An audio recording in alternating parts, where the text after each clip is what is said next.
그러면 지금 단일화 얘기를 하셨는데 한동훈 후보 쪽에서도 그 이후의 단일화, 빅텐트 단일화 자체를 지금 반대하는 건 아닌 거죠? 그렇죠. 왜냐하면은 분명히 우리가 이재명 후보를 넘어서야 된다. 예. 라는 차원에서는 그런 고민이 있는 거를 우리가 다 알기 때문에 그 단일화 자체를 뭐 거부하거나 그건 아니죠. 다만 경선이 사실은 시작되기도 전부터 한덕수 후보 차출론, 추대론, 이 군불대기가 계속 시작이 됐습니다. 예. 특히 당 지도부에서 시작이 됐죠. 그래서 그것은 바람직하지 않다 생각합니다. 그리고 당연히 예선 거치고 뭐 1차, 2차, 3차 경선 거쳐가지고 공당인 예. 국민의힘의 최종 후보가 사실은 국민의힘을 대표하고 보수 전체를 대표하는 게 맞죠. 그런데 저는 뭐 한덕수 후보가 정말 뭐 45%, 50% 이상의 정말 전 국민적인 어떤 지지를 받고 예. 어쩔 수 없이 그 정도 되면 시대적인 소명이죠. 시대적인 소명. 민심이 불러서 나오는 후보라면은 상당히 시너지 효과가 있을 수는 있는데 네. 지금 거기까지 간 것 같지는 않아요. 민심보다는 저는 좀 일부 윤심에 기댄 게 아닌가 이런 생각이 좀 들어요. 예. 다른 후보들하고 이렇게 큰 격차가 없지 않습니까? 예.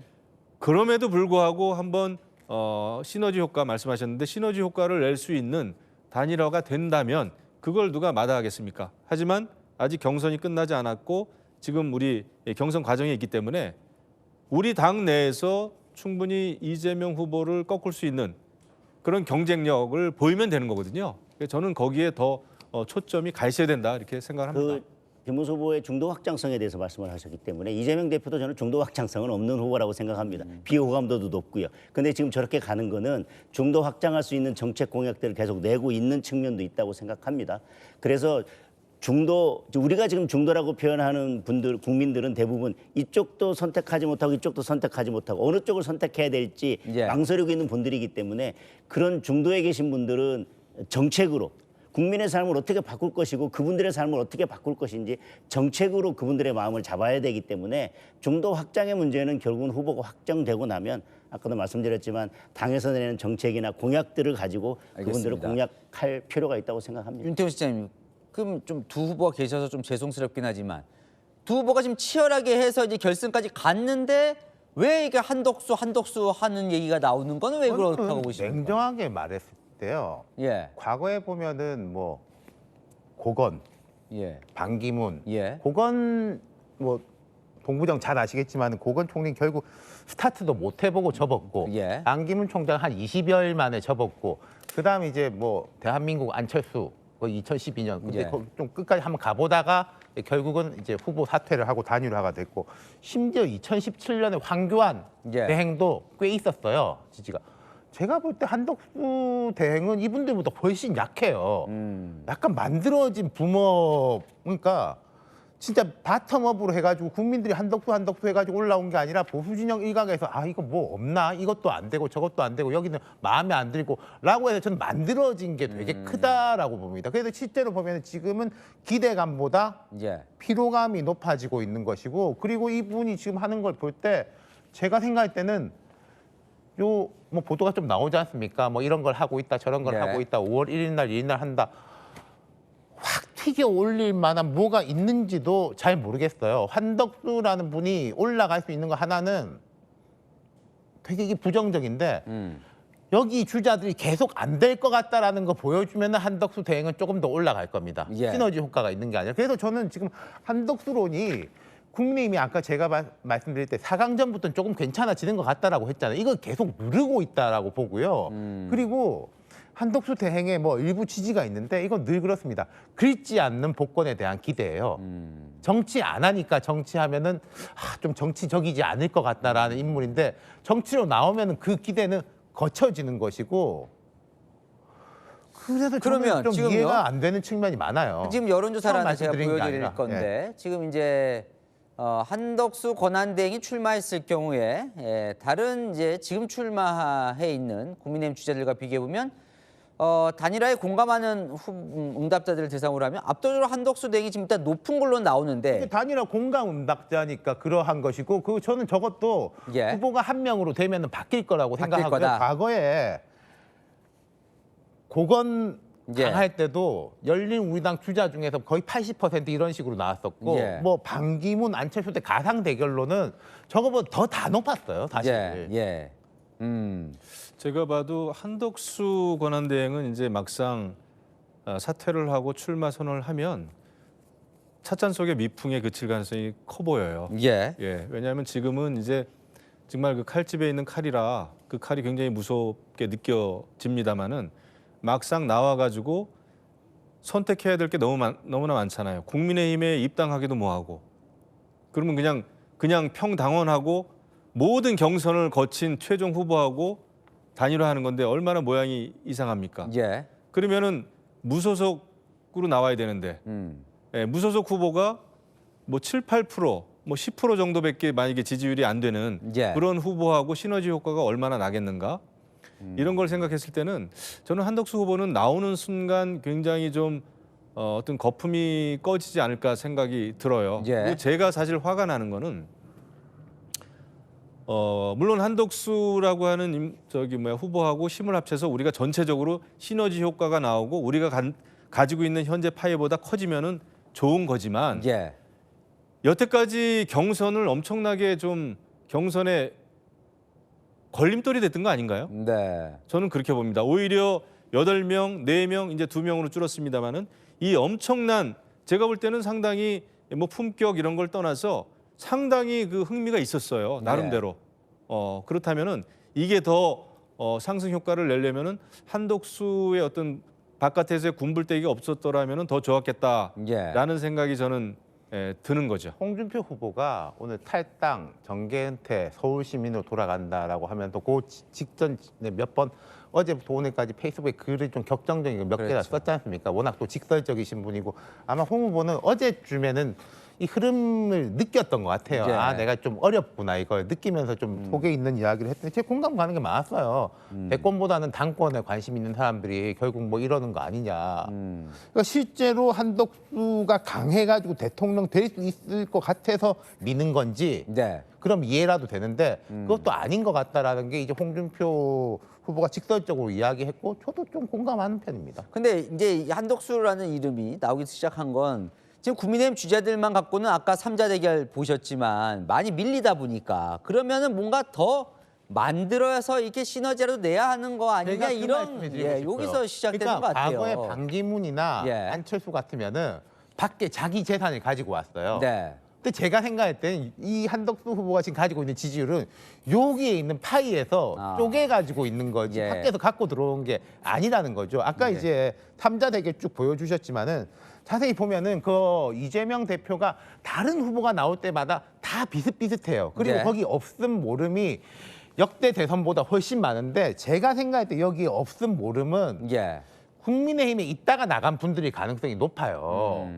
근데 그분들이 투표를 안 하거나 뭐 이재명으로 넘어가는 이런 것 때문에 있는 건데 역대로 보면은 흔히 뭐 선거를 하면은 51대 49가 된다라고도 이야기를 많이 하는데 안 그런 적도 있습니다. 예. 2007년 대선 같은 경우에 520만 표 차이가 나고 2017년 대선은 이제 뭐 안철수, 홍준표 이렇게 나눠져 있었으니까 유승민 나눠져 있는데 그 표 차이가 많이 났는데 특히 2007년이나 표 차이가 많이 나는 선거의 공통점은 투표율이 낮습니다. 예. 지지자들이 갈 유인이 안 가는 거예요. 지지자들만 다 가면은 51대 49 되죠. 근데 지금 없음 모름이 있는 건 지지자들이 갈 유인이 안 생기는 건데 네. 조금 그래도 우리가 열심히 해보겠습니다. 경선 좀 재밌지 않습니까? 라고 할 수 있는 분위기에서 한덕수란 찬물을 확 끼얹어 버리는 거죠. 그리고 상식적으로 저는 정말 상식적으로 보면 일반 국민들이 봤을 때 말이죠. 60일 동안 대통령 권한대행직을 행하라는 게 이제 권한대행인데 예. 한덕수 권한대행이었다가 또 최상목 권한대행이었다가 한덕수 대행이었다가 다시 최상목 권한대행으로 갈 판이잖아요. 예. 그게 상식적인가요?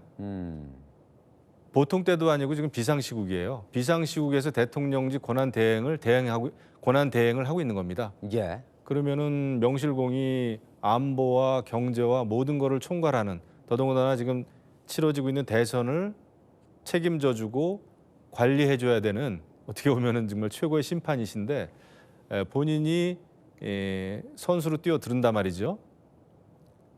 한덕수 개인의 어떤 커리어, 능력, 경쟁력을 떠나서 이게 상식적인가? 국민의힘에서는 경선이 계속 초반부터 일어나고 있었는데 말이죠. 그래서 저는 일단은 명분이 없는 것 같아요. 그러면- 경쟁력을 떠나서. 보수 대통령 가능한가의 하나의 방법으로 지금 계속 한덕수 주자들 두 분 계시지만 거기에 한덕수 결합한 걸로 해서 뭔가 보수 대통령이 가능한가라는 걸 만들려고 보수 층에서 일부 움직임이 있는 것 같은데요. 아니, 보수가 뭡니까? 그러니까 그거는 지금 해법이 안 된다고 보시는 보수가 거예요. 뭐예요? 공정과 상식 네. 아니에요? 네. 양심이고. 근데 부전승 아닙니까? 그것도 맞지 않다. 남들 처음부터 다 치르는 경선. 그러니까 차라리 나오시려면은 진즉에 사퇴하시고 경선에 예. 뛰어드시든가, 아니면 정말 정치적인 욕망이 있다면은 정말 당을 하나 창당해서 예. 지금 국민의힘은 희망 없다 말이지. 내가 윤석열 정부의 넘버 2였지만은 보수 내가 봤을 때 싹수가 없다. 그럼 당을 창당하시든지. 예. 아니 그 본인의 의지에 의해서 하면 모르는데 지지율이 그렇게 높지 않은데 굳이 권한대행이 그렇군요. 나와가지고 국민의힘 후보하고 단일화를 한다니까 저는 좀 이해는 안 됩니다. 예, 그러니까 뭐 사실 저도 이 현실적으로 볼 때 공정 이야기하지만은 뭐 세면은 센 거죠. 근데 네. 세냐? 음. 세지도 않은 것 같다라는 거예요. 뭐 비근한 예는 아니고 미국의 옛날에 보면은 아이젠하워 같은 경우 2차 세계대전 영웅이지 않습니까? 전쟁 끝나고 대학 학장으로 딱 물러서 있으면서 공화 민주 양당에서 러브콜을 보냈는데 네. 그 중에서 골라서 공화당 가서 공화당 대통령이 됐거든요. 지금 한덕수 총리가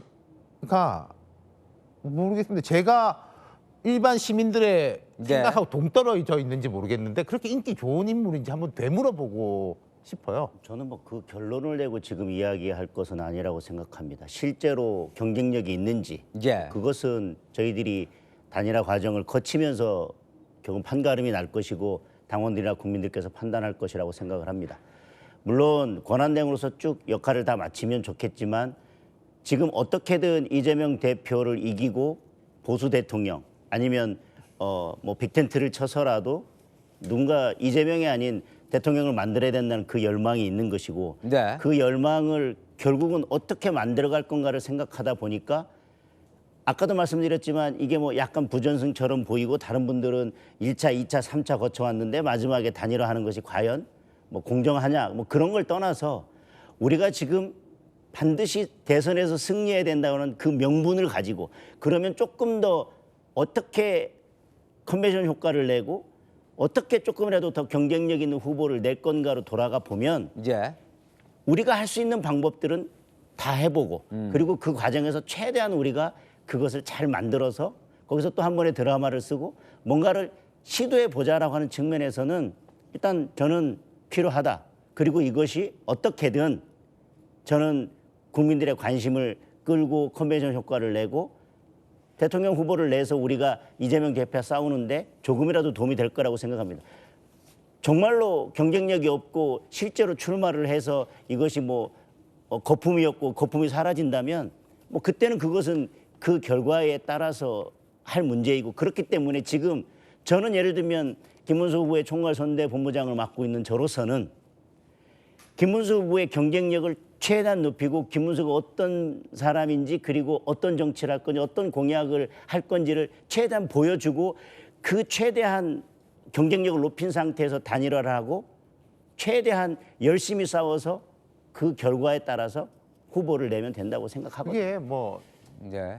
잘 되면은 좋겠죠. 근데 제가 하나 제언드리고 싶은 거는 시간이 짧지 않습니까? 국민의힘 예. 후보가 5월 3일 날 결정되죠. 대선은 6월 3일인데 31일 남는 건데 그럼 뭐 며칠 만에 이걸 해야 될지 잘 모르겠는데 후다닥 잡음 없이 하는 게 좋을 것이고 만약에 그 과정에서 또 과거에 우리 봤던 모습들 많지 않습니까? 예. 뭐 연판장 돌리고 뭐 사퇴하라, 뭐 후단협하고 탈당하고 입당하라라고 하면은 그거는 제가 말씀드린 대로 아까 우려했던 지점들. 그 국민의힘이 조금 더 좋아질 수 있는 걸 누르는 효과가 크다. 제가 말씀드린 것도 그런 우려가 되게 현실적으로 크다는 점 말씀드리고 싶어요.